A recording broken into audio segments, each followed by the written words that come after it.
As frozen earth holds the determined seed, this sacred space holds our weariness, our worry, our laughter, and our celebration.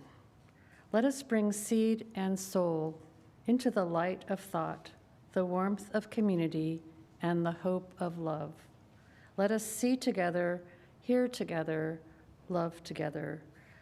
Let us worship.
We open our service with a chalice lighting ritual with words by Cynthia Landrum. For the wonder and inspiration we seek from sun and stars and all the lights of heaven, we light this chalice.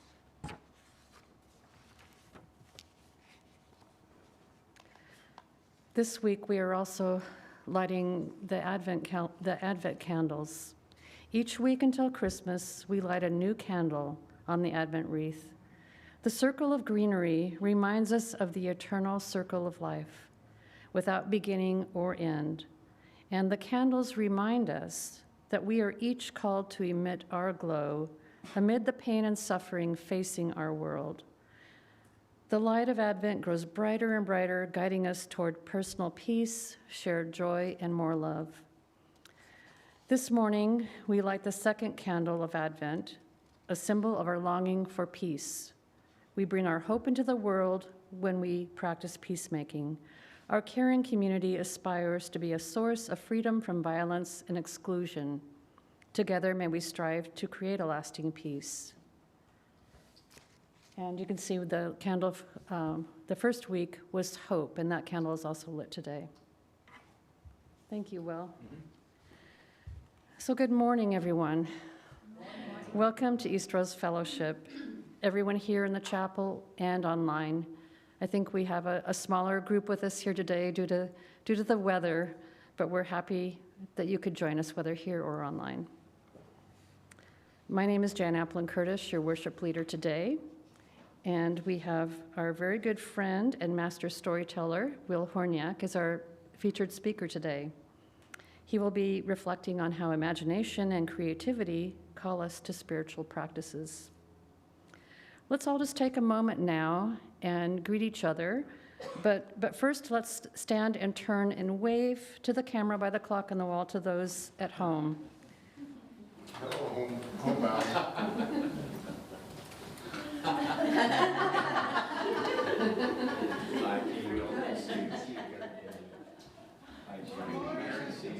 Hey, my name's Cynthia. I forgot my phone. Yes, and I put the money in the safe. It's all with me. Witness.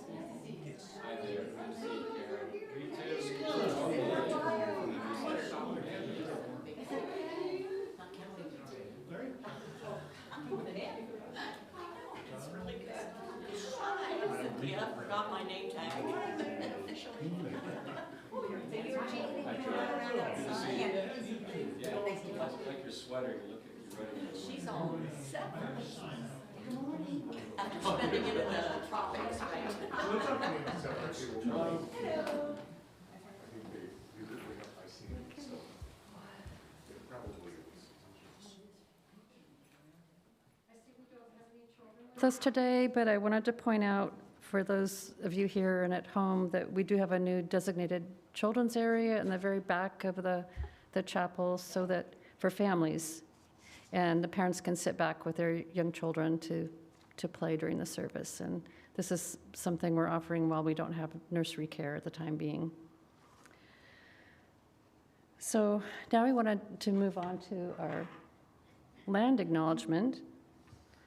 We gather together as a community of seekers to honor the interdependence of life, to respect the dignity of all, and to honor the land that we humbly walk on. Friends, let us acknowledge that we walk upon the traditional territories of the Multnomah, Wasco, Wishram, Cowlitz, Cathlamet, Clackamas, and many other tribes and bands of this land who continue to cry out for justice and self-determination. We are blessed with a space and opportunity to strive to live our lives out with common principles, to bring justice and equity and compassion into our daily lives, to resist all that threatens the earth and her people, and to live out our dream of a world community of peace, liberty, and justice for all. Let us carry these thoughts as we journey and worship together today. And now, please join us with the opening hymn in our gray hymnal, number 224. And please stand if you wish, and the words will also be on the screen.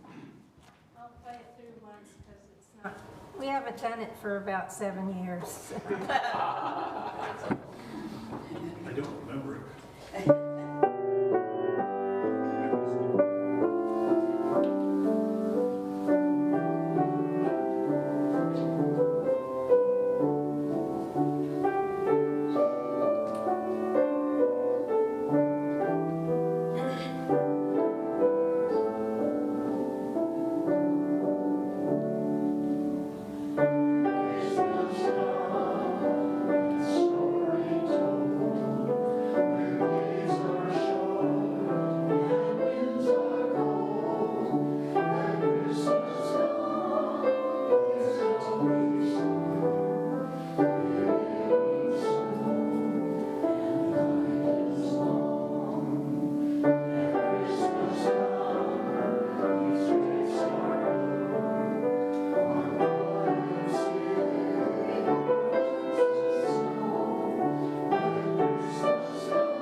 For Will's story for all ages, and then we'll follow with the offertory. This is for all the children in the room here. Somebody once told me that storytelling speaks to the adult within the child and the child within the adult. Okay, so this is to all the children present and the adults here today, okay? And any other children out there. It's actually, it's a great story from the great Nez Perce tribe, one of the great tribes of the inland Northwest. And it's a good story for this time of year with the snow falling. And the Nez Perce say that, this is a story that I have told before, you might remember it, but it's good for this time of year. The Nez Perce say that in the long, long, long, long ago time, there were no two-legged people like us yet walking around the earth, but there were still people. The flying people were there, the birds, the swimming people, slithering people, crawling people, four-legged people. And it was actually those people that were preparing the earth for the coming of two-legged people. And they had to make sure everything was just right. The mountains were just so tall, the rivers ran in the right directions. And they had to make sure They had to decide how long the day was going to be and how long the night was going to be. And so all the animal people got together to do that, and of course the coyote people came first. What do you think they sounded like, coyote people? Well, they were more there than that, you know. Right behind them were the mallard duck people. Rather talkative people, the mallard duck people. Behind them there were the mole people. Shh, very quiet, the mole people, you know. And of course the first one to speak was right, and it wasn't just bear, of course, it was grizzly bear. And grizzly bear was the first to speak because, well, because he was always the first to speak. You know the type, right? And grizzly bear said, 6 months day, 6 months night. Well, you know, nobody really wanted 6 months a day and 6 months a day, but nobody wanted to argue with who? Grizzly bear, you know. And everybody just sort of said, okay, I guess we could make that work. Compromise is the essence of community. Everybody said stuff like that, except for one tiny little frog. Can you imagine a frog looked up at a bear and frog just said, mm-mm. Frog said, one day, one night, one day, one night, one day, one night, one day, one night, one. And bear looked all around, you know. And finally he looked down, so she's this little frog, he says, 6 months day, 6 months night. And frog said, mm-mm. One day, one night, one day, one night, one day, one night. 6 months day, 6 months. One day, one night, one day, one night. 6 months. One day, one night, one day, one night. 6 months day, 6 months night.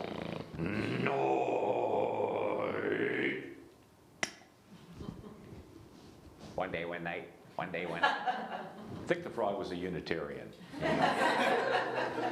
And they just kept arguing, you know. And of course, grizzly bear, he did what grizzly bears do. He just got louder and louder, and you know, 6 months day, 6 months night, 6 months. One day, one night, one day, one night, one day, one night. And finally the bear shouted so loud, you know, 6 months day. And he shouted for so long, 6 months night, night, night.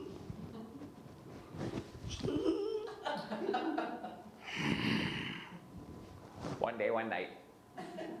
The huge bear lost his voice. And so bear went off into the mountains, and up there he slept and he slept and he slept about 6 long months. But frog kept speaking up. And so ever since that day, every winter time, just like today, bear goes off to sleep a long time. And all the rest of us, we just have one day, one night, one day, one night, one day, one night. So the great Nez Perce, they say you don't have to have a big voice to make a big difference, but you do have to speak up. Let's thank them for that story.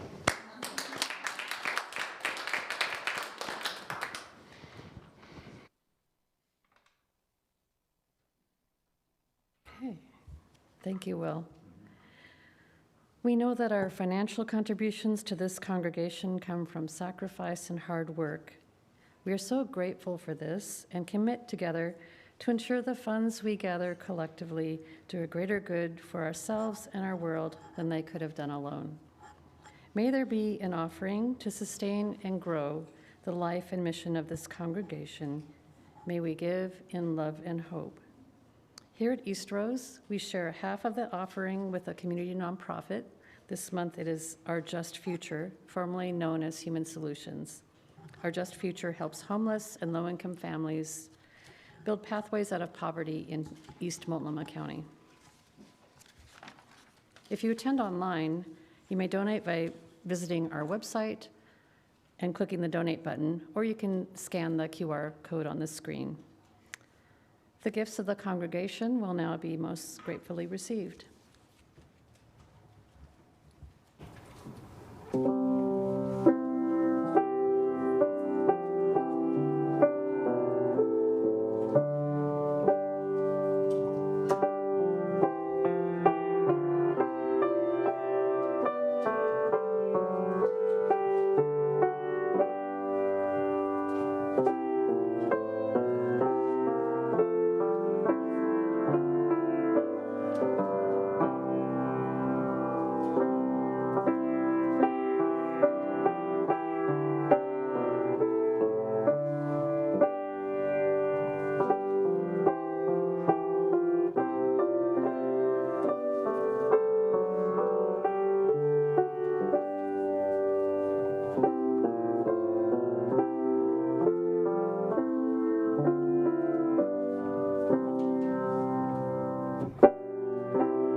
and sing Mother Spirit, Father Spirit. The words will be on the screen. I think we know this one, so I'll just give you a short intro.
Absolutely beautiful. Good morning, everybody. It's really an honor or a pleasure to be here today.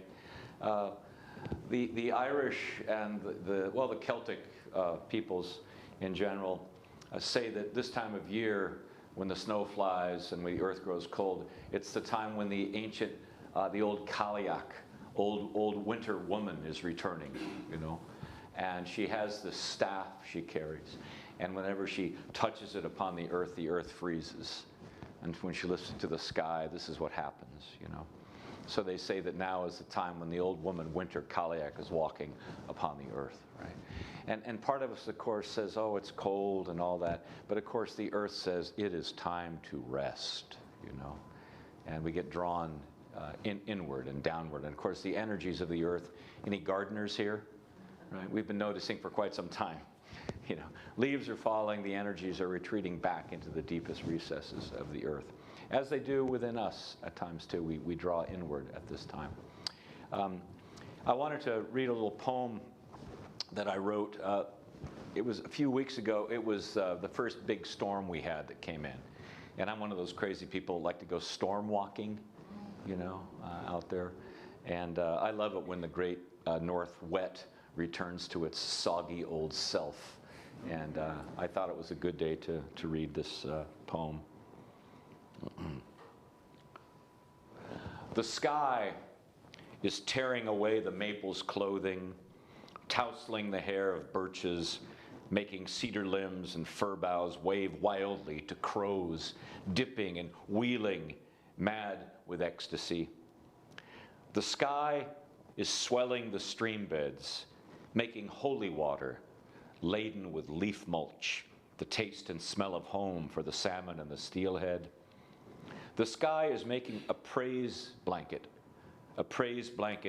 of mist and cloud and snow and rain song to cover the tired body of this bountiful earth.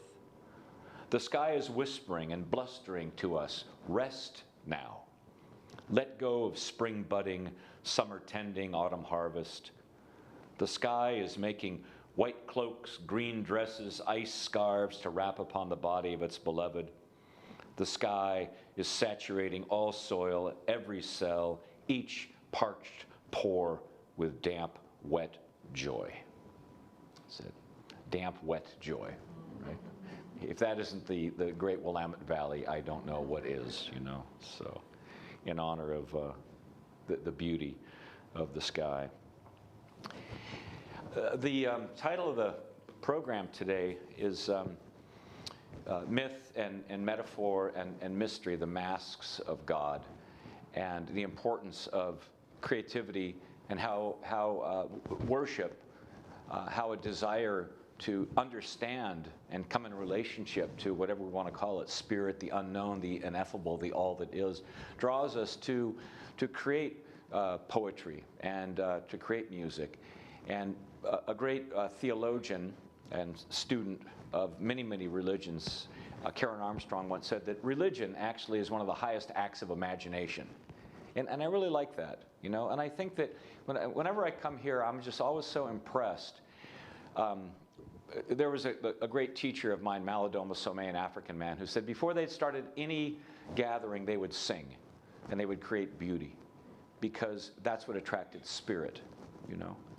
And that's what is so beautifully done here. Mary's music is beautiful, all the time that's put into the great photographs, finding poetry, and just creating this lovely space, flowers, setting a time aside for ritual, because ritual, again, is an act of imagination, you know. I had a great history teacher in college. I majored in history and in journalism. My history teacher was from East Tennessee. He had this great accent. And the first day of class, he said to us, he said, ladies and gentlemen, I believe there are 4 questions we human beings must address ourselves to achieve some measure of satisfaction in this world. And this is a history professor. And we're all like, what is this guy talking about, you know? But he said those 4 questions are, who are we? Where'd we come from? Where are we going? And what in the heck should we do while we're here? Right? And then he said, ultimately, I don't think science can answer those questions, but I think stories might be a better guide. I thought, wow, that was a profound thing. I didn't know exactly what it meant, but I kind of agreed with it, you know. That we can't ultimately answer those questions. But so how do we approach them? We approach them with imagination. We approach them with ideas, with our creativity. Karen Armstrong says that in the ancient world, of course, the people, we were hunters for 2 million years before we were farmers. And so there was this incredible relationship with animals. And there was an understanding that every stream and river and rock and plant and tree and mountain and weather system was filled with spirits. They named them in those ways. You know, we didn't call it Mount Rainier, they called it Tahoma, right? And these were expressions of basically, these are dwelling places of the gods and of the goddesses. So the earliest Irish poet, the first Celt to land upon Ireland, he said this as they landed. He said, I am hawk on a cliff, I am a stag of 7 tines. I am salmon in a pool, I am lake in a plain. I am the dew upon the grass, which is the tears of heaven. I am a hill of poetry. I am a word of skill. I am the fire of thought in the mind of man and in woman. I am the point of spears. I am the clash of weapons. I am the sound of a woman's voice wooing a man to pillow. Who but I knows where the sun goes to rest? Who but I knows the ages of the moon? Who but I spreads light upon the gathering hills? An ancient poem by the Irish poet Amergin. And this idea being that we are connected with all of those things. You know, the Celts believed that, you know, you could shape-shift, you could become hawk or bird or animal at times, but at least there was this understanding is that we are made up of many, many different kinds of creatures. I wrote a poem recently, don't worry, I won't tell you the whole thing, but it was, you know, Louis Gates has that great show. Henry Louis Gates has a great show called Finding Your Roots. It's on public broadcasting. And in every session, he has a couple people whose lives, ancestry, he has, you know, figured out. And I don't think he's going to call me, so I decided to do my own work. And basically I said, well, I have Irish and Hungarian roots, but there's also some Labrador Retriever in there too, and some catfish, right? Which explains my love of water and penchant for pleasing people, right? Something like this. But anyway, as I look back at my own roots, I realize that we are comprised of many, many, many, many, many, many things. Well, One of the ways I think human beings approach spirituality is through mythology. And one of the things about mythology is that one of the bases of mythology is that there are two worlds. There's what we consider the world, the physical world, the material world, the world of things and people. But then there's the world that actually animates that, which they call the mythological world or the spiritual world. And the ancient idea is that those two things are actually one. And it is the invisible world, the spiritual world, that animates this world, right? Now, mythology basically says that it's in part our relationship to that invisible world that determines the quality of the life that we have here, you know? And that's why we create beautiful spaces like this, to remember that world, to honor it, to thank the all that is for the gift of life. And so we sing to it, we make stories to it, make poems to it. So I wanted to tell you a story. I know that's a surprise for you today. From the great Hindu culture. And the Hindus it's one of the greatest storytelling traditions in the world. But one thing about myths is that even though they happened long ago, they're about what's happening now. Because myths always point to patterns that continue to appear in human experiences. And even though they're old, they give us ideas of how we can deal with things now. Right? As Joseph Campbell once said, a myth is a story that's not true, that tells the truth better than the truth could tell. Right? So it's a lie that tells the truth, you might say. Well, long ago, there was this is the story about Shiva. And Shiva is the great Hindu god of creation and destruction. He's got this powerful third eye. He's often dressed with snake skins and living cobras all around him, kind of like a shawl, often covered in ash. He's also the lord of the dance, very powerful being. And Shiva had a devotee whose name was Bashmashur. You want to try that? Bashmashur. And Bashmashur was a demon. Now, there are good demons and bad demons. Right? And demons were considered to be incredible warriors. They were also magicians, and they were also shapeshifters.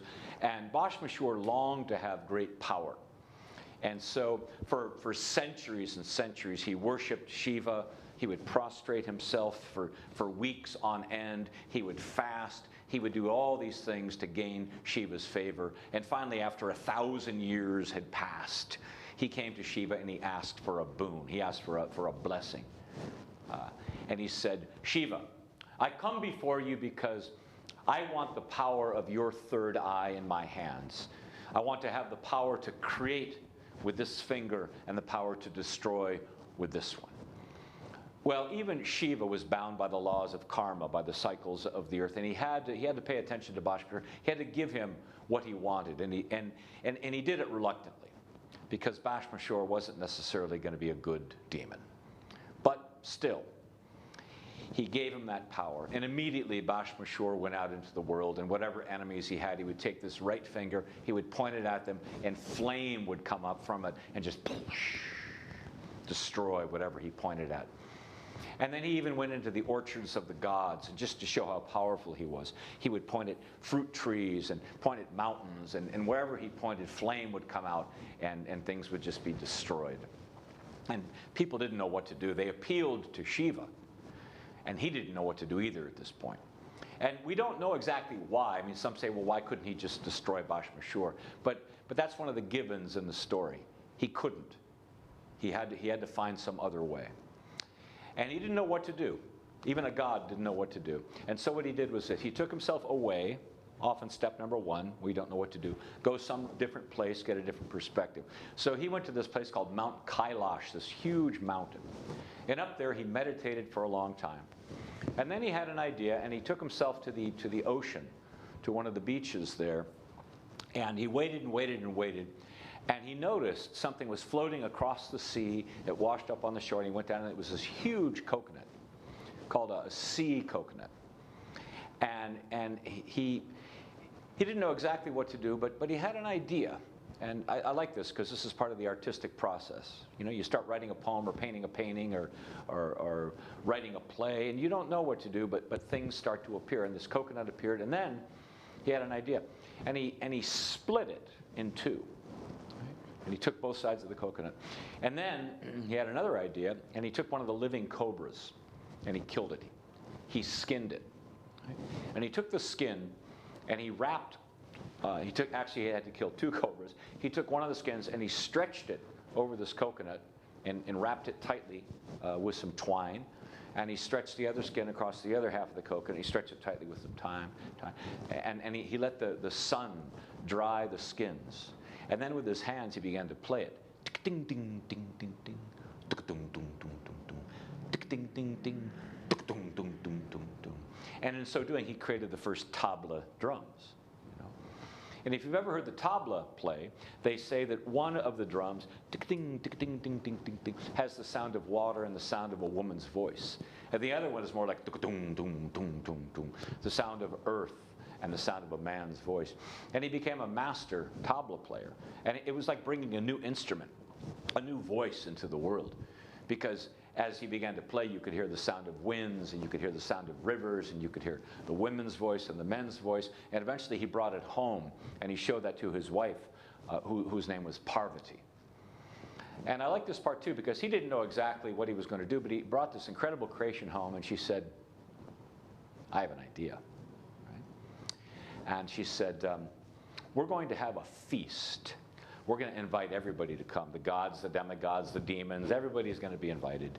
And of course, because it was Shiva and Parvati's party, this was like, like a Hollywood couple kind of inviting people. Everybody turned, came out, And it was at their home right below the Mount Kailash with the snow-capped peaks in the distance.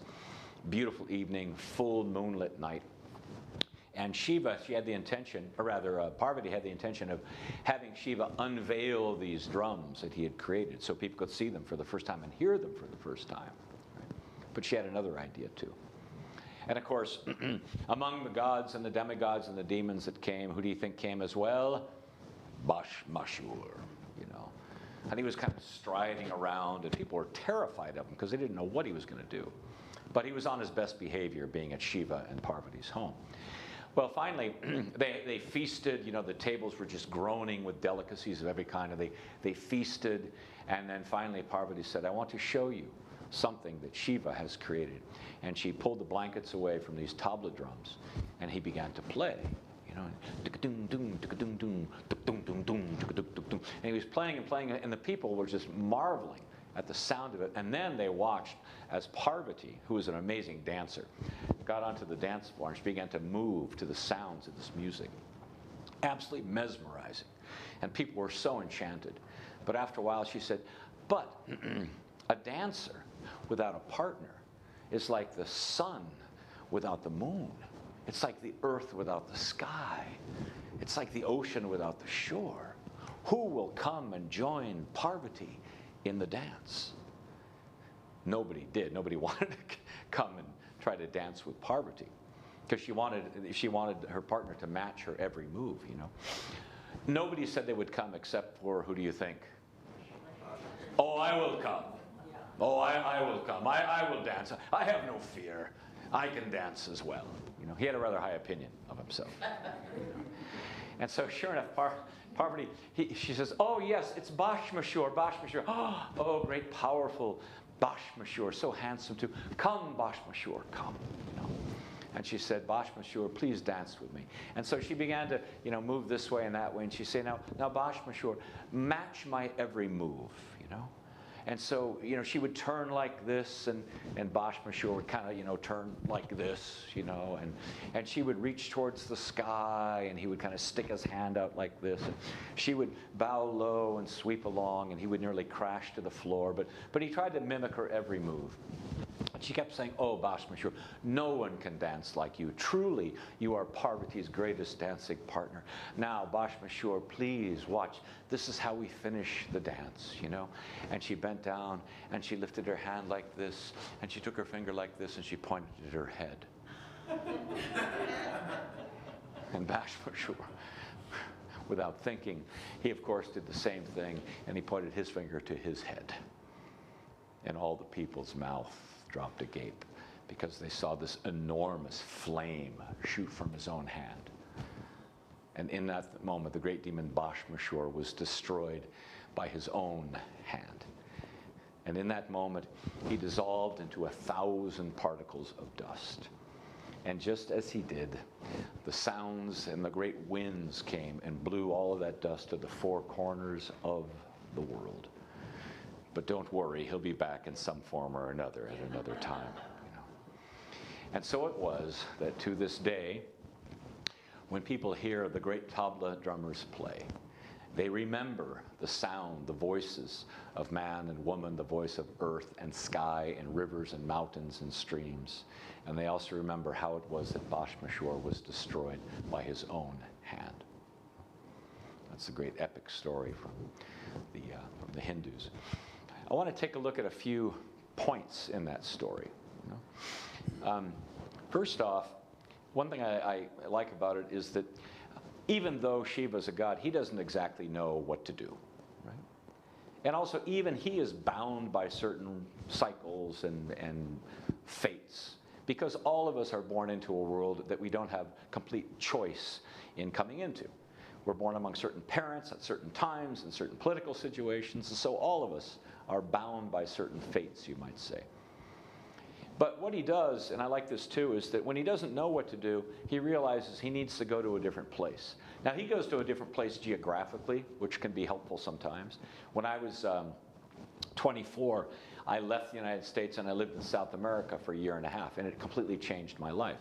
I don't think I could have changed as much if I just stayed where I was. But it doesn't necessarily mean that we need to go to a different place, but at least we need to go to a different place in consciousness. Maybe go to a different place emotionally or psychologically. Whatever that means for us, sometimes it's important just to go to a different place. He went to a different place, and for a while he was silent. He didn't know what to do. Right? So that thing of humility. I am a god, but even I don't know what to do here. But eventually he gets an idea, and he goes down towards the ocean.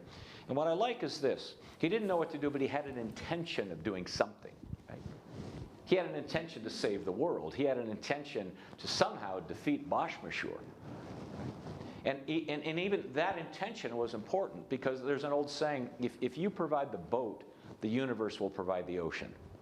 You know? But you got to provide the boat. You have to do something, right? But we don't have to do everything, right? We at least have to go halfway sometimes. But then oftentimes we'll find that something begins to come from the other side, right? And so this is what happens. He's there by the shore just waiting and waiting, and then he notices something. It comes floating in. Now, it's a coconut, right? What I love about it is that it's a coconut, but he's a god, right? And we all have this in ourselves, because we all have evidence of the gods and goddesses in us. And in part, his gift is imagination. He doesn't just see a coconut. He sees a drum, right?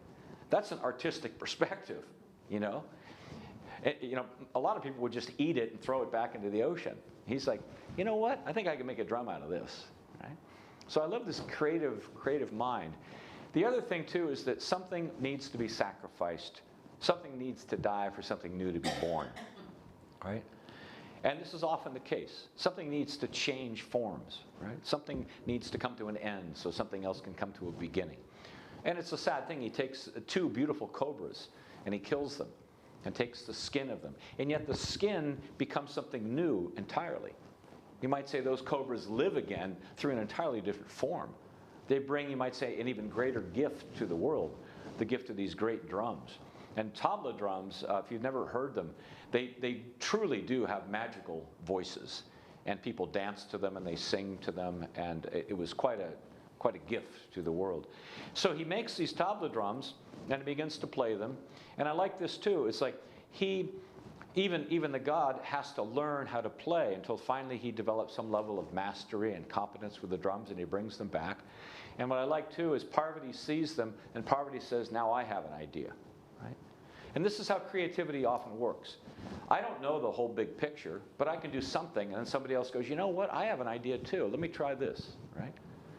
So a lot of times when we have an intention to do something, to make a change, and we go forward, it will inspire others and gets the creative process working, right?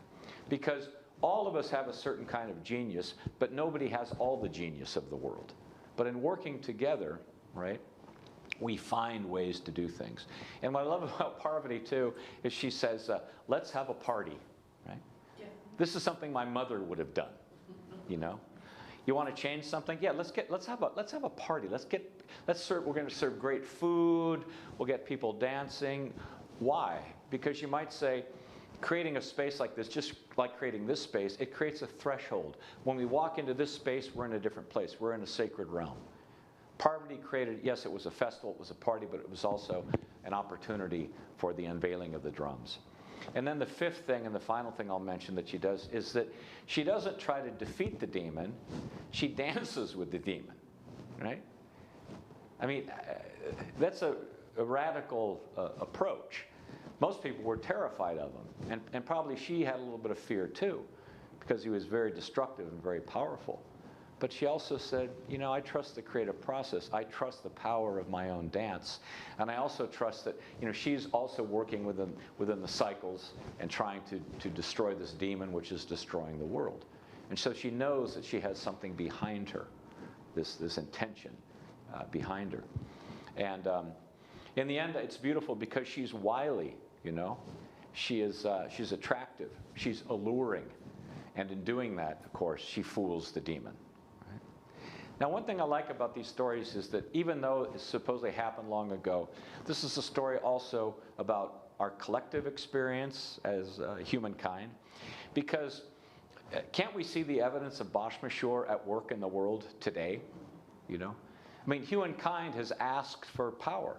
We want to have all the power that we want to destroy and create whatever we want. And as a result, we've become completely out of control, you know?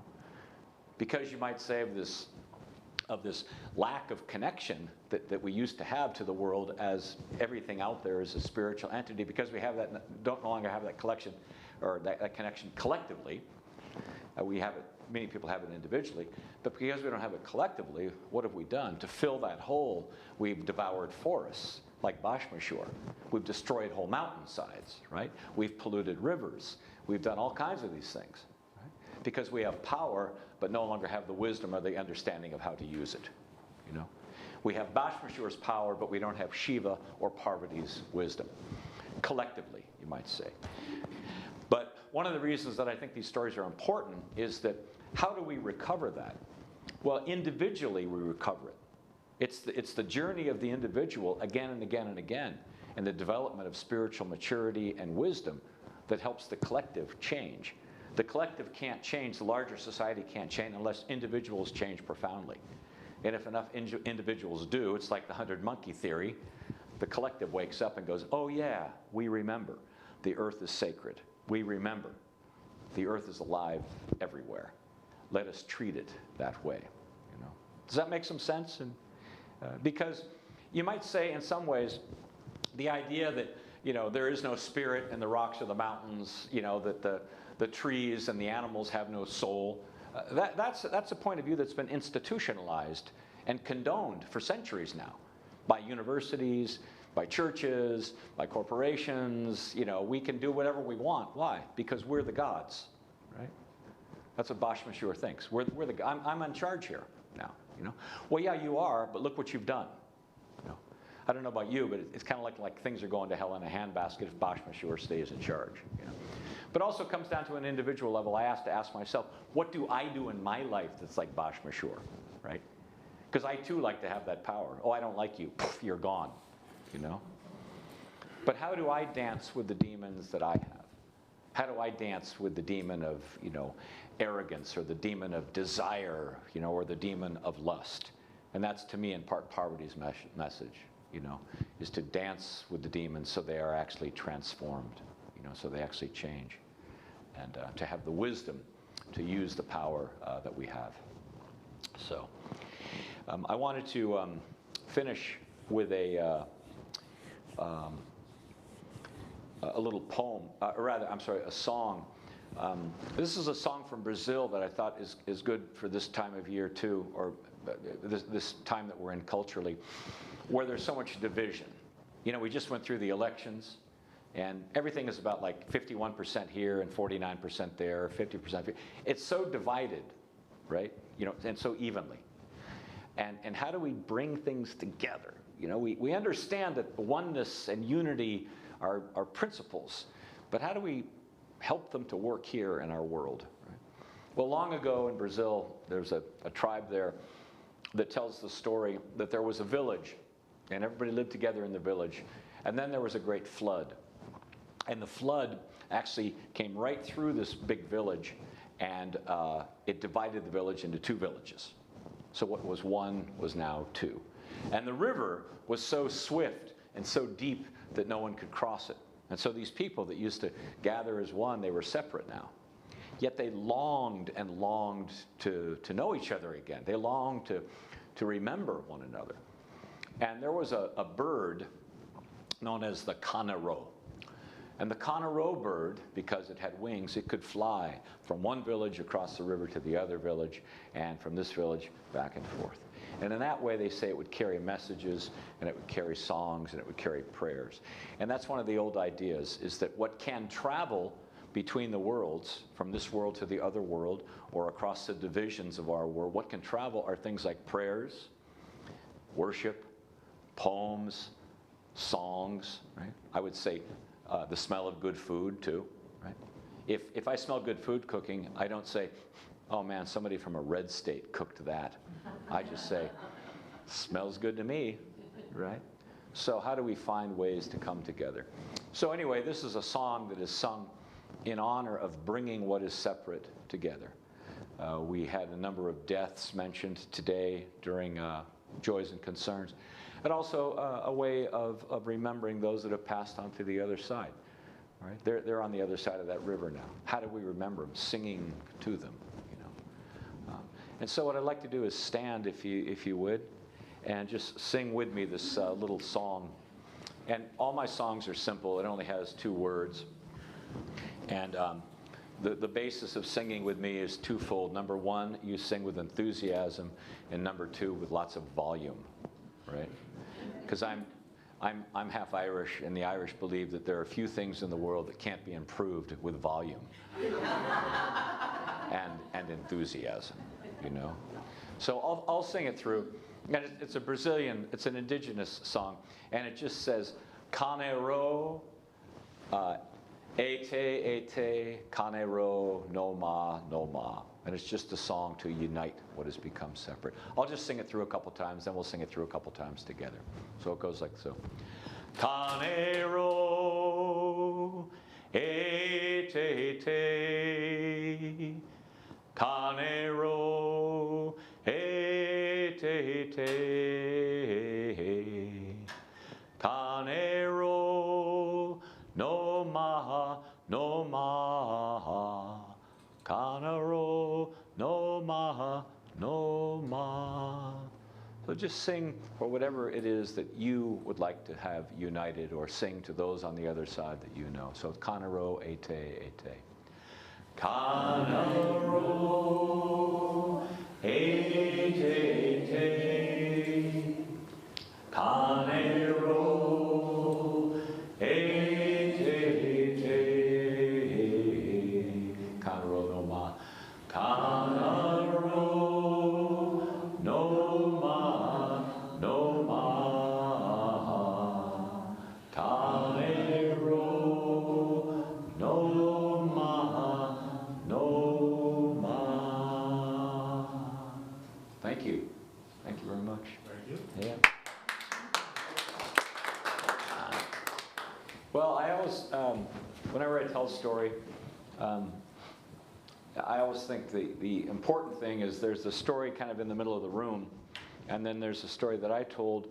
But I always like to know what story it is, or what ideas that it might spark in you. And sometimes we call this bringing kindling to the fire, you know.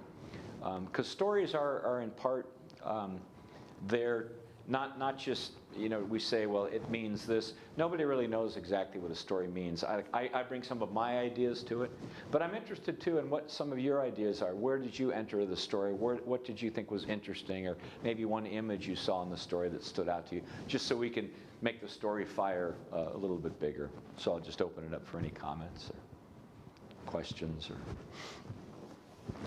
and sometimes it's just something you see. That brought to mind 2 things, for me at least. The first was One thing I've realized about intention is that it creates within us a very important phenomenon known as path dependence. Known as what? Path dependence. Pack dependence? Path. So, P-A-T-H. Path. Pat dependence. Yeah, so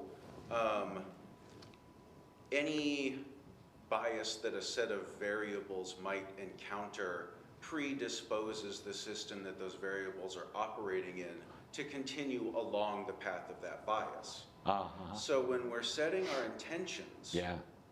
we are deliberately setting up that path for everything to follow for ourselves. Mm-hmm. And the other thing is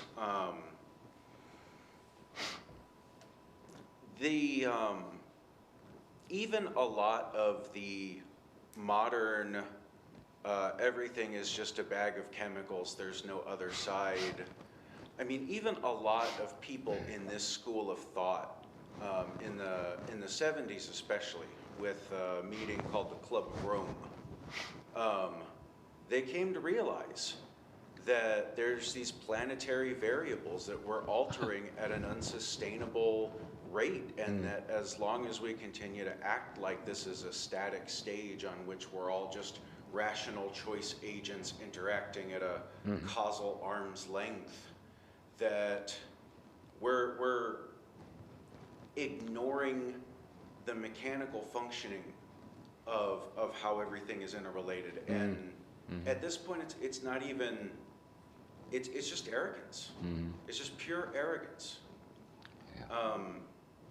So even a lot of this sort of materialistic Western thought has come to realize that this is unsustainable, and we're just being ignorant. Yeah. Yeah, it's interesting because there's, on one hand, the world of logos or reason and ration and science has given us incredible gifts. We've made incredible advances, and yet it's also been at great cost. So one of the ways I see it is that there's some type of belief at times that because I can, cut down a tree and take it apart and name all the parts of it, that I somehow have control over it, or I know it, right? If I could take your body apart and name all your parts, that I would somehow know who you are. And of course, nothing could be further from the truth. There is a wholeness of things that we can't completely comprehend. The mind of human being can't wrap itself around that. We approach it with science, which is great. We ask questions, which is good. But this idea that we are somehow in control of it has got us into incredible trouble, too.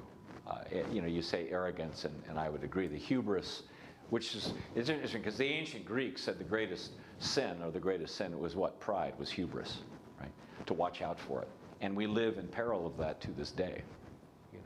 It's one of the reasons why we're returning to realize how profound the indigenous perspective and ancient perspective was.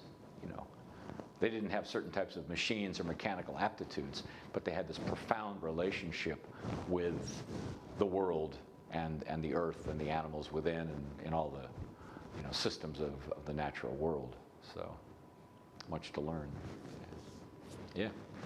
In line with what you said, what John just said, yesterday I was told that I was on the agenda for an organization to tell them how to prepare their parking lots for electronic vehicle charging. And so now I think what I need to do is to find a story for how to describe that. That's good. One of the stories too might be if that happens, what it would do.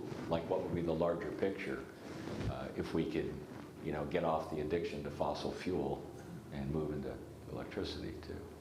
I also think too that there's something, I'm completely behind, solar power, wind power, electrical power. But I also think that there also has to be a profound shift, not just in we can figure our way out of this technologically, Because after a while, if we keep populating the earth, where's all the electricity going to come from too? Are we going to be able to create that many batteries? And so it might perpetuate itself as a different problem. That's why I think, in part, what's required is a profound spiritual shift, as well as a technological shift. how we actually view the earth, relate to the earth, and participate with it. And technology is certainly one of the, one of the ways that we need to proceed. But I also think there's spiritual technology that needs to be employed too. Cynthia, you were going to say? Yeah, related to the song, I had this image of, in my brain of, first of all, it was North and South Korea, and the message is going across, and it's like, okay, maybe not birds, maybe it's email, if you could get into the country with email. But then, I just started thinking about the countries at war, like, Russia and the invasion, and yet there's families in both countries that love each other and want to communicate, and it's just, anyway, it opened up this whole picture of trying to, if you could just keep the communication flowing. Right. It's interesting, in North and South, I'm sorry, go ahead. I was going to say, this is, actually you should kind of address her first.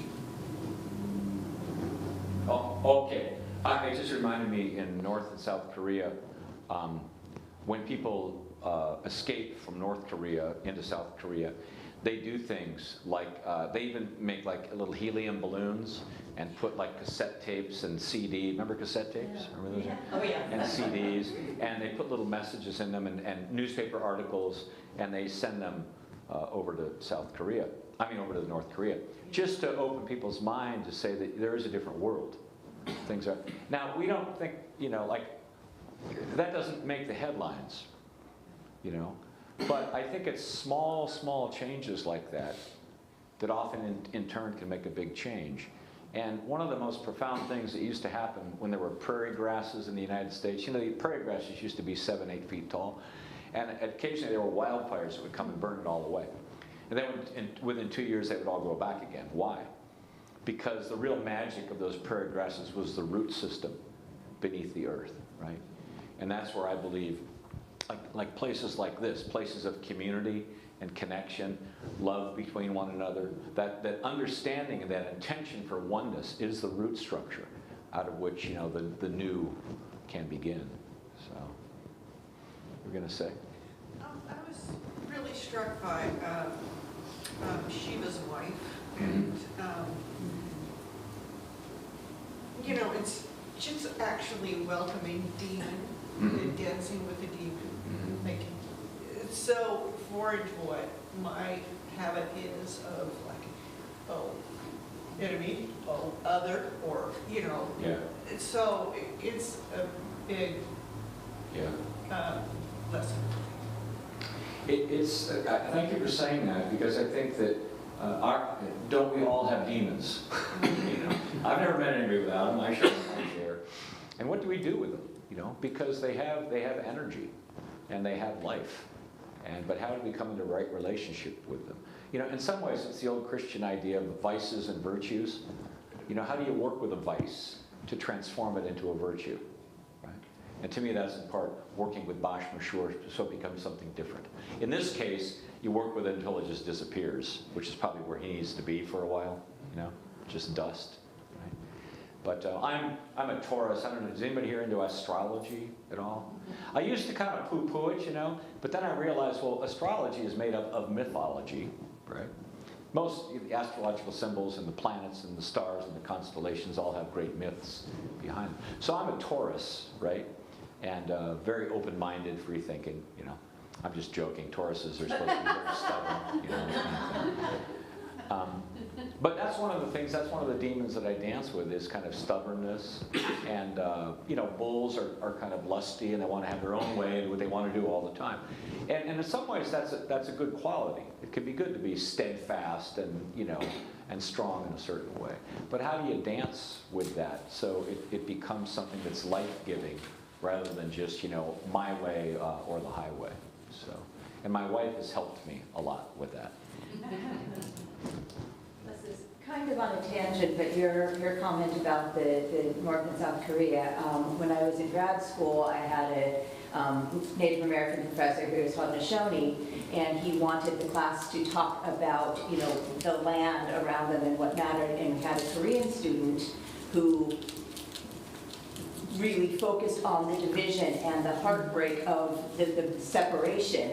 And the professor was just like, no, this isn't about politics, we're talking about the land. And he was just like, this is the land, the division, the separation, the being torn apart. And it was a really powerful moment when we sort of connected that it's like the different worldviews, and that, politics can be tied to the land and how people see it. Absolutely, yeah. And who would know that better than both Native Americans and, Koreans too? That, yeah, incredible tearing apart. And it's good that we do these land acknowledgements now. I know there's a lot more to be done, but at least it is a start in saying that, this whole culture that we felt, the other cultures that were here that we feel so separate from are actually still of this place. And I think that's one of the hardest things is to counter arrogance and to counter pride means to return to humility. And often the route through that is through grief, is through forgiveness, is through, making some type of accommodation, doing something, making some type of sacrifice, some type of, propitiation. I think even in California now they're considering now laws that would regulate repayment of African Americans for slavery, just beginning initial stages of that. But it's interesting how the road forward often starts by going back. We have to return to certain things to be able to move forward. So. Where did you come from? Right. Yeah, where we come from, where are we going? Right. Yeah. Yeah. So I have some friends that are Native American, and they say that, at least now, because some of the Native American tribes have stabilized to a certain point, there's youth are being educated, youth are going back and learning their own stories. There's an organization called Confluence that I highly recommend supporting. It started out when, at the 200th year anniversary of the Lewis and Clark expedition. Maya Lin, the great architect, well, she designed a number of installations along the Columbia River. There's beautiful ones all over. There's one in Astoria. And they worked with all the tribes to say, what was your story? How should we integrate your stories into the Lewis and Clark story? And so began, a working and a teaching and the creating of this group Confluence, which is using art and storytelling and history to reintegrate the tribal consciousness and the understanding of what tribes were here, what tribes are here still. So, it's a good way forward. It's good to see what is working, It's good to notice the roots that are yet alive beneath all the other stuff that's going on. You were going to say? Yeah, there's an installation up here just at Sandy Delta. Oh, is there? Yeah, it's a bird light. Sandy Delta. Oh, the Delta, yeah. Yeah. Maya Lin designed that, I think. Did you? Yeah, I'm sure, she did. Yeah. Yeah, that's wonderful. So it's just right here, north, wherever it is. That's great. I want to thank all of you for your listening. There's a saying in Ireland that a story is a seed, but if it finds good ground in an open heart and a willing ear, it'll root, shoot, flower, and fruit right in front of our eyes. And I want to thank all of you for being the ground and the willing ear to these stories and for the invitation to come here today. So, thank you.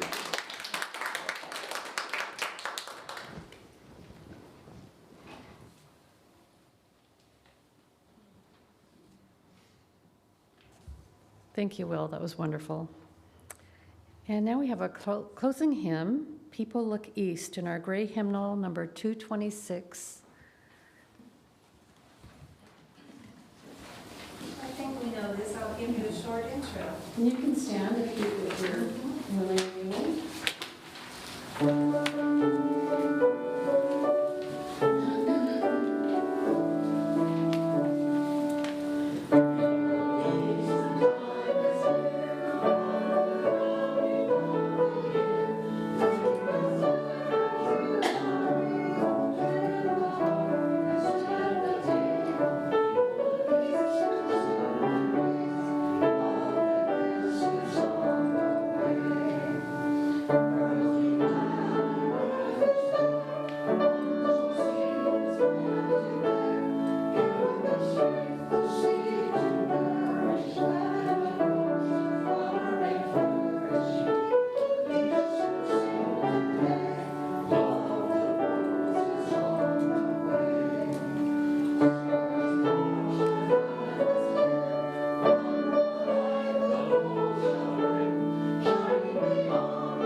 our candles, we have basked in the warmth and beauty of this flame and community. As the chalice flame is extinguished, let us carry its glow within.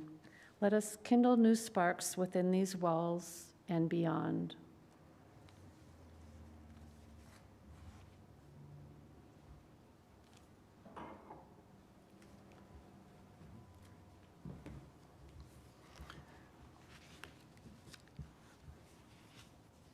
Let us sing the magic of imagination, by which we know one another and learn the lives of eras gone by. Let us sing the magic of creation, by which we build the world of our soul and teach its wisdom to others, young and old. Let us sing the magic of our lives together, holding and shaping the movement of breath from heart to lung, all new life that is to come. Go now with singing, go now with magic in your fingertips. Touch this world with life.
Few announcements.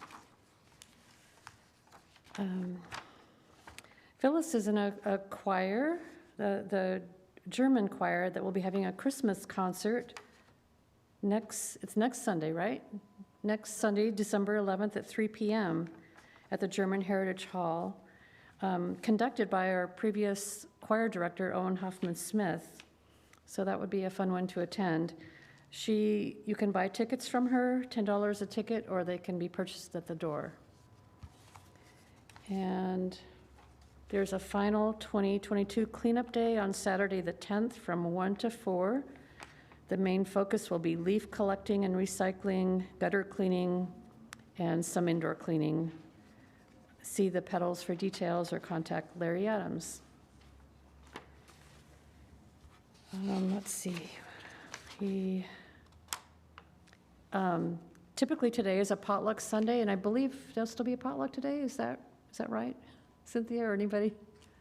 We have A lot of leftover food from yesterday. so. I brought something too. Oh, great. Okay, so we'll still go ahead with that potluck, and you're welcome to stay regardless if you brought food or not. There should be enough for everyone.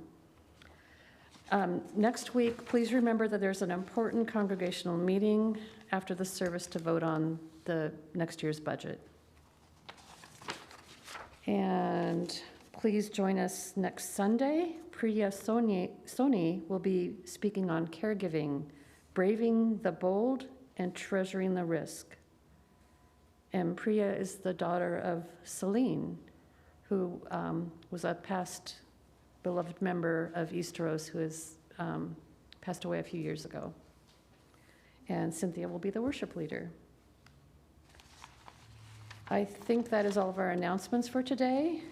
So those of you online can exit and then join the Zoom Cafe conversations.